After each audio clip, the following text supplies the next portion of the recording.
Hey guys, this is Reviews More, back with the promised demonstration video of another thing besides cooking rice on the Power Cooker Plus, that as seen on TV item. Here you can see me cooking beef stroganoff according to the recipe provided by the company itself, which I will link in the description as well as put the text of it if you want to look at it that way. Primarily the most expensive part of this is going to be the meat. So you want a round steak, which you cut into 1-inch cubes. I've coated mine in what should be flour, but my wife's gluten-free, so it's coated in potato flakes, which is the recommended substitution for it. So they get browned.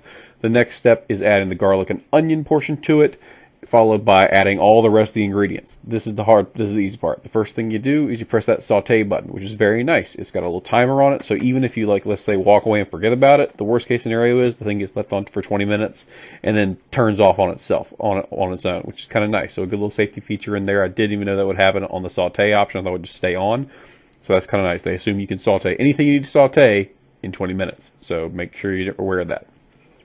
Fogged up the camera lens there. Now, once you get everything cooked and taken care of here with the onion, garlic, and the beef itself, as well as the extra flour being thrown in for the roux, you add in all the other ingredients, the beef stock, the tomato paste, the mushrooms, the salt and the pepper, the Worcestershire sauce, everything that needs to be added into it, you throw it in.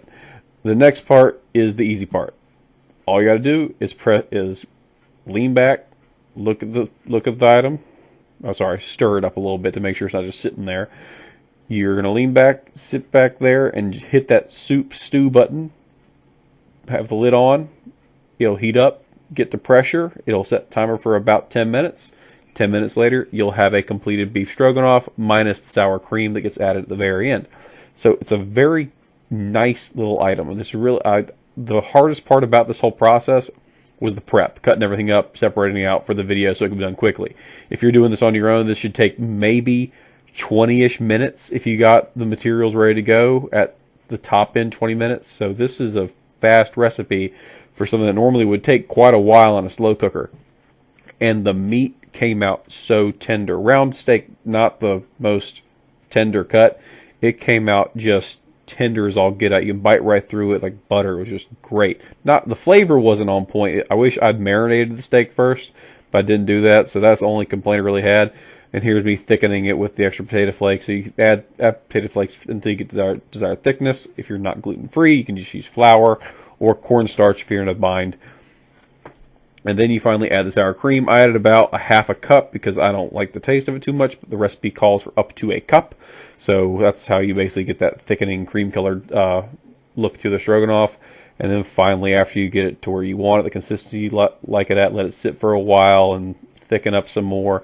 And then you pour it over top of egg noodles. And again, because egg noodles actually aren't made of egg, they're actually full of wheat. My wife can't eat them, so I had to get some gluten-free noodles. Pour it over top.